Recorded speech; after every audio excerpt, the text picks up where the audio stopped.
back with another video, and today's video we're going to be continuing our read of the Gospel of John. But real quick, I want to address some things that have been in my mind.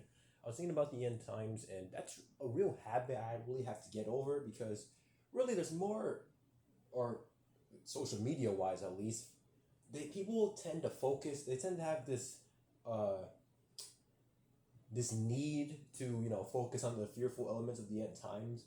But the funny ironic part is that these guys tend to miss the main point of why the end times are happening in the first place. The end times, just think of it like this, right? The end times are just basically the time frame or the state of the world per se, leading up unto the day of judgment or the last day, right? That is just the end times.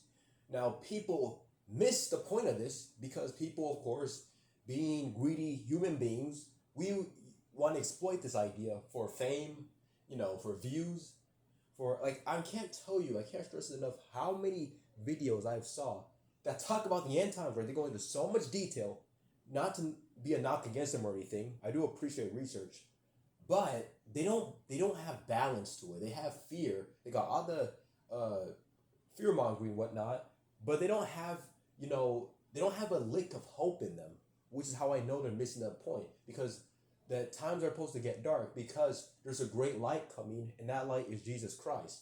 But we just here focusing on the darkness. Like I'm telling you, I've seen, and if you've been on YouTube any length of time, studying, this similar subject matter, you would have known and seen countless videos, so and so saying, "Oh, is this the mark of the beast?" or "Is this the?" No. Again, I don't say this to discredit them. I just say this to have those content creators, if they do watch this video, right, only to have them maybe offer a little bit of self-examination. Like, ask yourself, what is my motive for making this video? Why am I doing this? Because really, I know it's impure. Many of their motives are impure for making the content. Some of them don't even have, I can't stress the, some of these guys don't even have the most basic doctrine set. They don't even know what they believe in, but revelation is always on their mind. What I mean by that is that I've seen Hebrew Israelites, of all people, talking about the end times. Like, you guys don't even believe Jesus is the way. You don't even believe Jesus is the Messiah. Why any less are you delving into the last book of the New Testament, the last book of the side of the Bible you claim not to believe in? Like, if you have not labeled the basic stuff of what you believe, like, are you saved by works? Are you saved by faith? Did not even pin down the basics, yet you've already reached the end of the Bible when you've barely scratched the surface. It doesn't make any sense.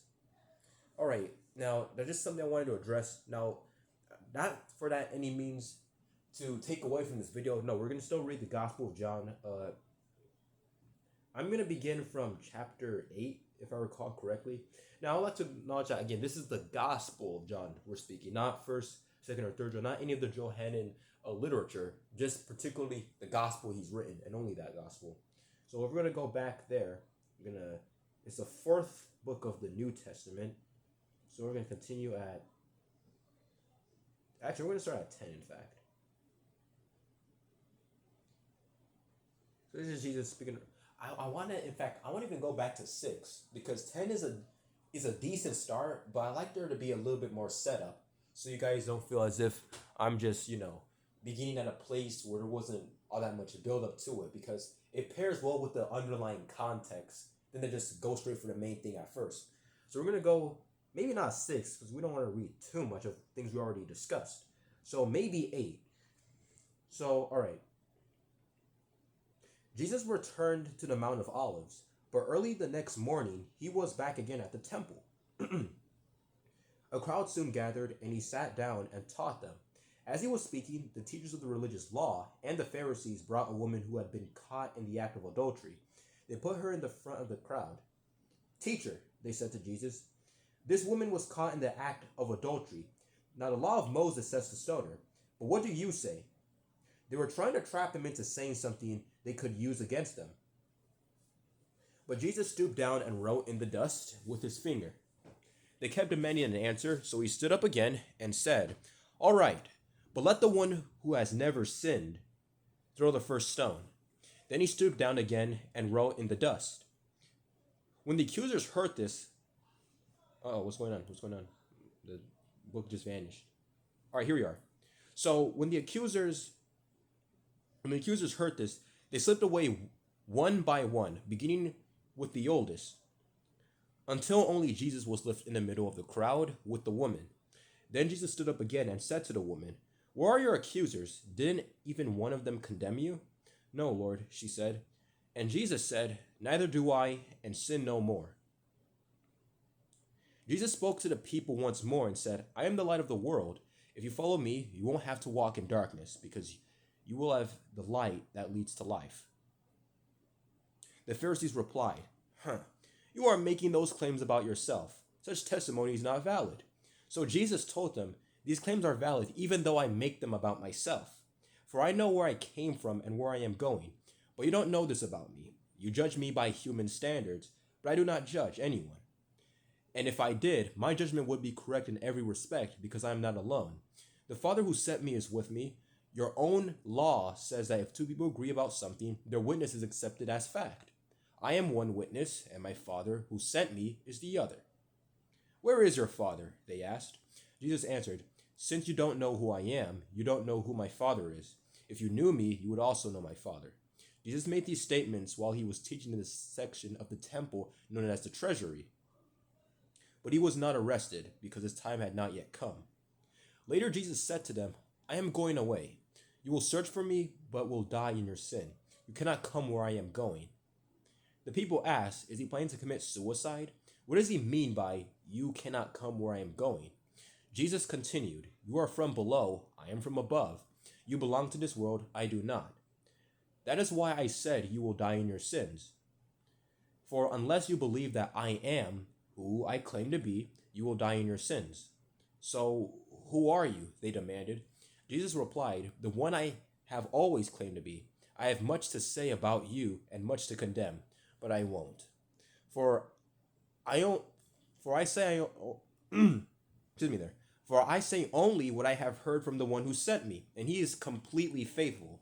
But they still didn't understand what he was talking about. But they didn't understand that he was talking about his Father, in fact. So Jesus said, "When you have lifted up the Son of Man on the cross, then you will understand that I am he. I do nothing on my own, but only say what my Father taught me. And the one who sent me is with me. He has not deserted me, for I always do what pleases him." Then many who heard him say these things believed in him. Jesus said to the people who believed in him, "You are truly my disciples if you remain faithful to my teachings. And if you know the truth, and the truth will set you free." "But we are descendants of Abraham," they said. "We have never been slaves to anyone. What do you mean by, 'you will be set free'?" Jesus replied, "I tell you the truth. Everyone who sins is a slave of sin. A slave is not a permanent member of the family, but a son is part of the family forever. So if the Son sets you free, you are truly free. Yes, I realize that you are descendants of Abraham, and yet some of you are trying to kill me because there's no room in your hearts for my message. I am telling you what I saw when I was with my father, but you are following the advice of your father." "Our father is Abraham," they declared. "No, for if you were really the children of Abraham, you would follow his example. Instead, you are trying to kill me because I told you the truth, which I heard from God. Abraham never did such a thing. No, you are imitating your real father." They replied, "We are illegitimate children. God himself is our true father."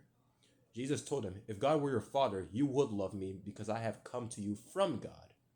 I am not here on my own, but he sent me. Why can't you understand what I am saying? It's because you can't even hear me. For you are the children of your father the devil, and you love to do evil things he does. He was a murderer from the beginning. He has always hated the truth because there is no truth in him. When he lies, it is consistent with his character. For he is a liar and the father of lies. So when I tell you the truth, you just naturally don't believe me. Which of you truthfully accuse me of sin? And since I'm telling you the truth, why don't you believe me? Anyone who belongs to God listens gladly to the words of God. We don't listen because you don't belong to God." The people retorted, "You Samaritan devil, didn't we say all along that you were possessed by a demon?" "No," Jesus said, "I have no demon in me, for I honor my Father and you dishonor me. And though I have no wish to glorify myself, God is going to glorify me. He is the true judge. I tell you the truth, anyone who obeys my teaching will never die. The people said, now we know you are possessed by a demon. Even Abraham and the prophets died, but you say, anyone who obeys my teaching will never die. Are you greater than our father Abraham? He died, and so did the prophets. Who do you think you are? Jesus answered, if I want glory for myself, it doesn't count. But it is my Father who will glorify me. You say, he is our God, but you don't even know him. I know him. If I said otherwise, I would be as great as a liar as you. But I do know him and obey him. Your father Abraham rejoiced as he looked forward to my coming. He saw it and was glad. The people said, you aren't even 50 years old. How can you say you have seen Abraham? Jesus answered, I tell you the truth. Before Abraham was even born, I am. At that point, they picked up stones to throw at him. But Jesus was hidden from them and left the temple. Now moving on to John chapter 9, in which Jesus heals a blind man. As Jesus was walking along, he saw a man who had been blind from birth. Rabbi, his disciples asked him, why was this man born blind? Was it because of his own sins or his parents' sins? It was not because of his sins or his parents' sins, Jesus answered. This happened so the power of God could be seen in him. We must quickly carry out the task assigned us by the one who sent us. The night is coming, and then no one can work. But while I am here in the world, I am the light of the world. Then he spit on the ground, made mud with the saliva, and spread the mud over the blind man's eyes. He told him, go wash yourself in the pool of Siloam. Siloam means sent. So the man went and washed and came back seeing. His neighbors and others who knew him as a blind beggar asked each other, isn't this the man who used to sit and beg? Some said he was, and others said, no, he just looks like him. But the beggar kept saying, yes, I am the same one. They asked, who healed you? What happened? He told them, the man they called Jesus made mud and spread it over my eyes and told me, go to the pool of Siloam and wash yourself. So I went along and washed, and now I can see. Where is he now? They asked. I don't know, he replied. Then they took the man who had been blind to the Pharisees, because it was on the Sabbath that Jesus had made the mud and healed them. The Pharisees asked the man all about it. So he told them, he put the mud over my eyes, and when I washed it, I could see. Some of the Pharisees said, this man Jesus is not from God, for he is working on the Sabbath. Others said, but how can an ordinary sinner do such miraculous signs? So there was a deep division of opinion among them. Then the Pharisees again questioned the man who had been blind and demanded, what's your opinion about this man who had healed you? The man replied, I think he must be a prophet. The Jewish leaders still refused to believe the man had been blind and could now see, so they called in his parents. They asked them, is this your son? Was he born blind? If so, how can he now see? His parents replied, we know this is our son and that he was born blind, but he doesn't know how he can see or who healed him. Ask him, he is old enough to speak for himself. His parents said this because they were afraid of the Jewish leaders in hindsight, who had announced that anyone saying Jesus was the Messiah would be expelled from their synagogues. That's why they said, he is old enough, ask him. So for the second time, they called in the man who had been blind and told him, God should get glory for this, because we know this man Jesus is a sinner. I don't know whether he is a sinner, the man replied, but I do know this, I was blind and now I can see. But what did he do? They asked. How did he heal you? Look, the man exclaimed. I told you once, didn't you listen? Why do you want to hear it again? Don't you want to become his disciples too? Then they cursed him and said, you are his disciple, but we are disciples of Moses. We know God spoke to Moses, but we don't even know where this man came from. Why, that's very strange, the man replied. He healed my eyes, and then you don't know where he comes from? We know that God doesn't listen to sinners, but he is ready to hear those who worship him and do his will. Ever since the world began, no one has been able to open the eyes of someone born blind. If this man were not from God, he couldn't have done it. You were born a total sinner. they answered. Are you trying to teach us? And they threw him out of the synagogue. When Jesus heard what had happened, he found the man and asked, Do you believe in the Son of Man? The man answered, Who is he, sir? I want to believe in him. You have seen him, Jesus said, and he is speaking to you. Yes, Lord, I believe, the man said, and he worshipped Jesus. Then Jesus told him, I entered this world to render judgment, to give sight to the blind, and show those who think they can see that they are blind. Some Pharisees who were standing nearby heard him and asked, Are you saying we're blind? If you were blind, you wouldn't be guilty, Jesus replied, but you remain guilty because you claim you can see. John chapter 10. I tell you the truth, anyone who sneaks over the wall of the... Okay. All right, now we're going to read John chapter 10. Right, now I'm in a position to read here. All right. I tell you the truth, anyone who sneaks over the wall of a sheepfold rather than going through the gate must surely be a thief and a robber. But the one who enters through the gate is the shepherd of the sheep. The gatekeeper opens the gate for him, and the sheep recognize his voice and come to him. He calls his own sheep by name and leads them out. After he has gathered his own flock, he walks ahead of them, and they follow him because they know his voice. They won't follow a stranger. They will run from him because they don't know his voice. Those who heard Jesus use this illustration didn't understand what he meant. So he explained it to them. I tell you the truth, I am the gate for the sheep. All who came before me were thieves and robbers, but the true sheep did not listen to them. Yes, I am the gate. Those who come in through me will be saved. They will come and go freely and will find good pastures. The thief's purpose is to steal and kill and destroy. My purpose is to give them a rich and satisfying life. I am the good shepherd. The good shepherd sacrifices his life for the sheep. A hired hand will run when he sees a wolf coming. He will abandon the sheep because they don't belong to him, and he isn't their shepherd. And so the wolf attacks them and scatters the flock. The hired hand runs away because he's only working for the money and doesn't really care about the sheep.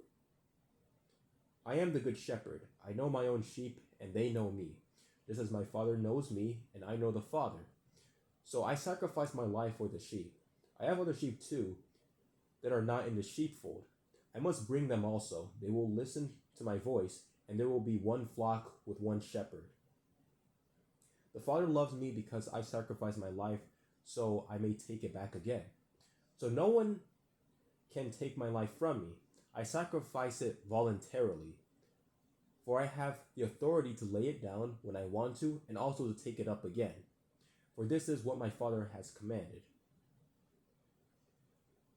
When he said these things, the people were again divided in their opinions about him.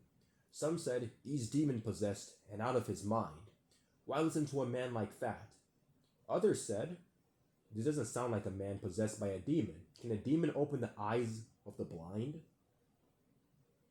It was now winter, and Jesus was in Jerusalem at the time of Hanukkah, the festival of dedication. He was in the temple walking through the section known as Solomon's Colonnade.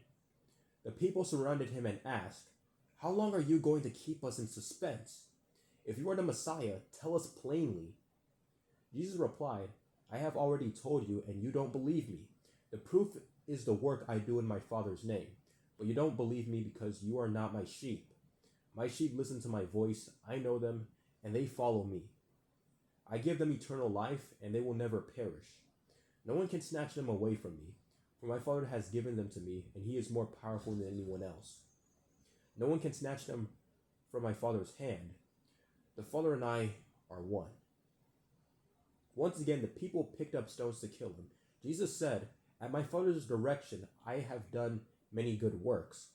For which one are you going to stone me?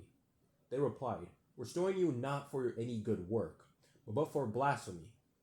You, a mere man, claim to be God.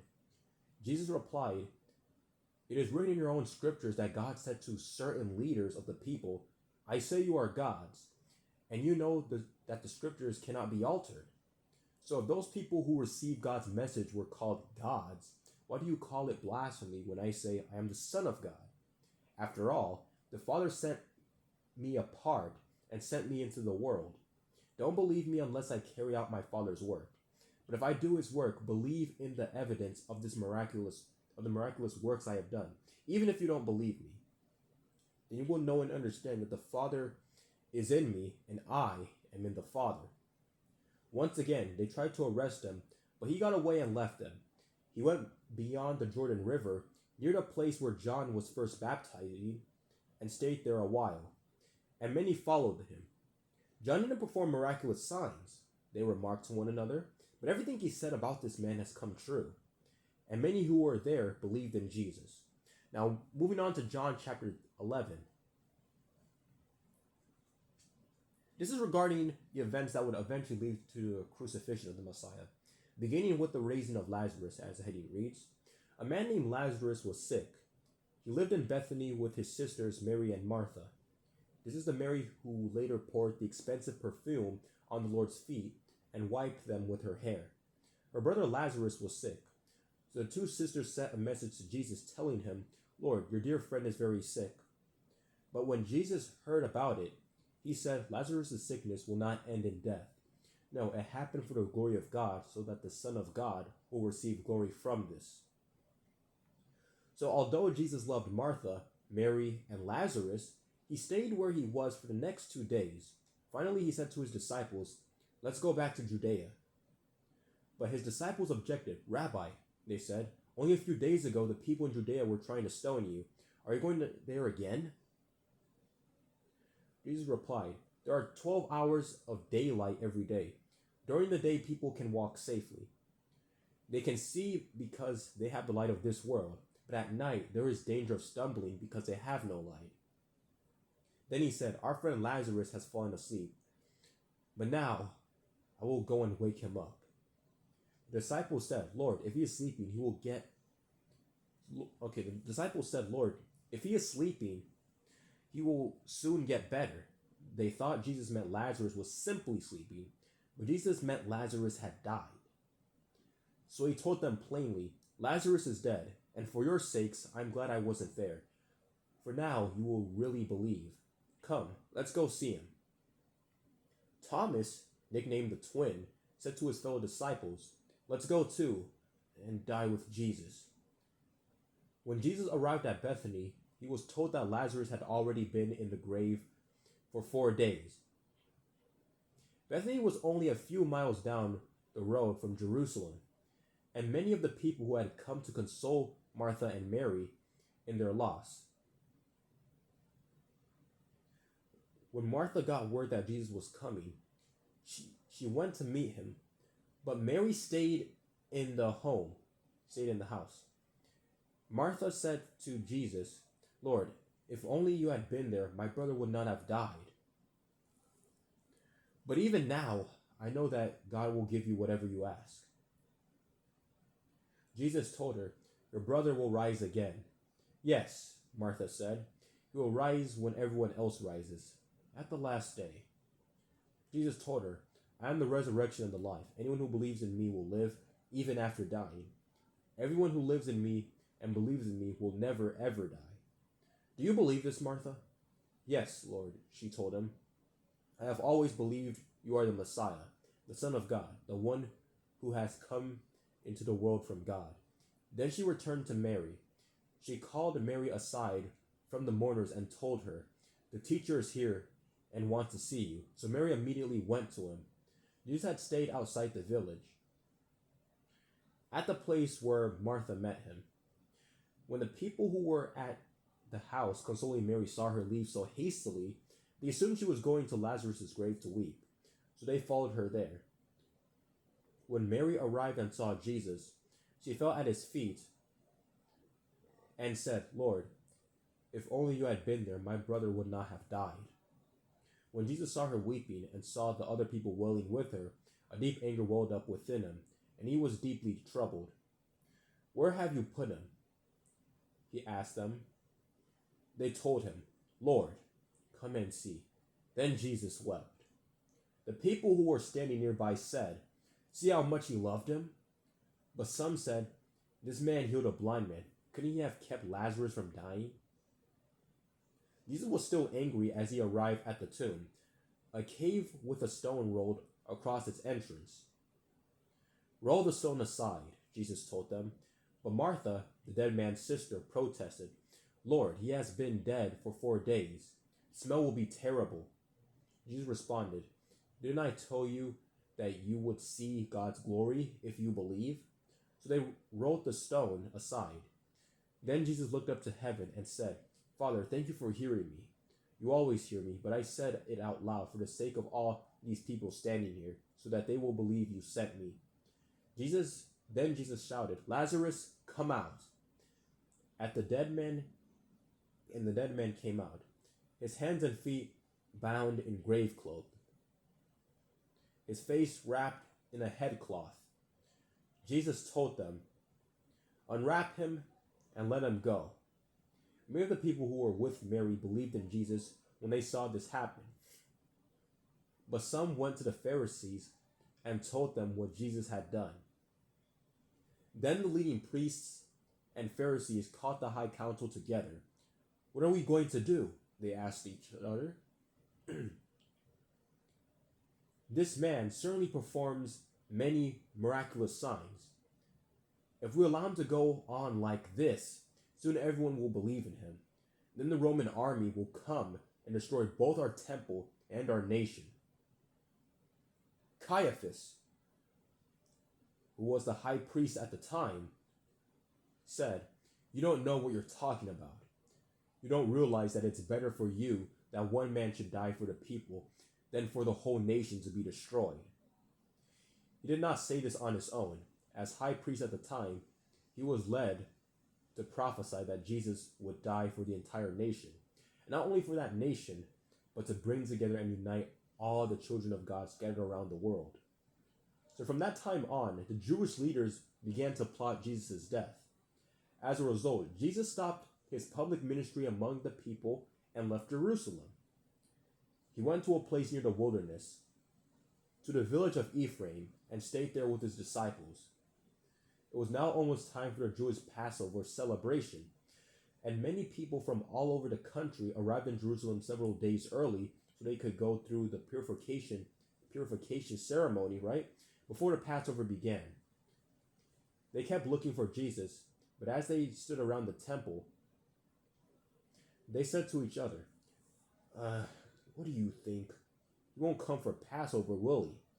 Meanwhile, the leading priests and Pharisees had publicly ordered that anyone seeing Jesus must report it immediately so they could arrest him. At last, moving on to John chapter 12. 6 days before the Passover celebration began, Jesus arrived in Bethany, the home of Lazarus, the man he had raised from the dead. A dinner was prepared in Jesus' honor. Mary served, and Lazarus was among those who ate with him. Then Mary took a 12-ounce jar of expensive perfume made from essence of nard, and she anointed Jesus' feet with it, wiping his feet with her hair. The house was filled with fragrance. Now this event was alluded to in the chapter we just read, that of which being John chapter 11, that was just to show that this was the same Mary, right? Just as Lazarus was about to be resurrected here, right? But however, this is what occurs in contrast, right? But Judas Iscariot, the disciple who would soon betray him, said, that perfume was worth a year's wages. It should have been sold and the money given to the poor. Not that he cared for the poor, he was a thief. And since he was in charge of the disciples' money, he often stole some for himself. Like, shit, you're gonna rob and steal from the Messiah? Just, wow. People these days. Alright. Jesus replied, leave her alone. She did this in preparation for my burial. You will always have the poor among you, but you will not always have me. When all the people heard of Jesus' arrival, they flocked to see him and also to see Lazarus, the man Jesus had raised from the dead. Then the leading priests decided to kill Lazarus too, for it was because of him that many of the people had deserted them and believed in Jesus. The next day, the news that Jesus was on the way to Jerusalem swept through the city. A large crowd of Passover visitors took palm branches and went down the road to meet him. They shouted, "Praise God! Blessings on the one who comes in the name of the Lord. Hail to the King of Israel." Jesus found a young donkey and rode on it, fulfilling the prophecy that said, "Don't be afraid, people of Jerusalem. Look, your king is coming, riding on a donkey's colt." His disciples didn't understand at the time that this was the fulfillment of prophecy. But after Jesus entered into his glory, that is to say, after he was crucified and ascended, they remembered what had happened and realized that these things had been written about him. Many in the crowd had seen Jesus call Lazarus from the tomb, raising him from the dead, and they were telling others about it. That was the reason so many went out to meet him, because they had heard about this miraculous sign. Then the Pharisees said to each other, "There's nothing we can do. Look, everyone has gone after him." Some Greeks who had come to Jerusalem for the Passover celebration paid a visit to Philip, who was from Bethsaida in Galilee. They said, "Sir, we want to meet Jesus."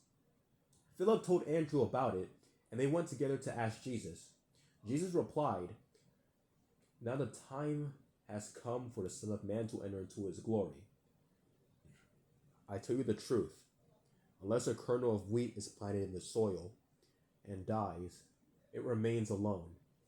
But its death will produce many new kernels, a plentiful harvest of new lives. Those who love their life in this world will lose it. Those who care nothing for their life in this world will keep it for eternity. Anyone who wants to serve me must follow me. But because my servants must be where I am, and the Father will honor anyone who serves me, now my soul is deeply troubled. Should I pray, 'Father, save me from this hour'? But this is the very reason I came. Father, bring glory to your name." Then a voice spoke from heaven, saying, "I have already brought glory to my name, and I will do so again." When the crowd heard the voice, some thought it was thunder, while others declared an angel had spoken to him. Then Jesus told them, "The voice was for your benefit, not mine. The time for judging this world has come, when Satan, the ruler of this world, will be cast out. And when I am lifted up from the earth, I will draw everyone to myself."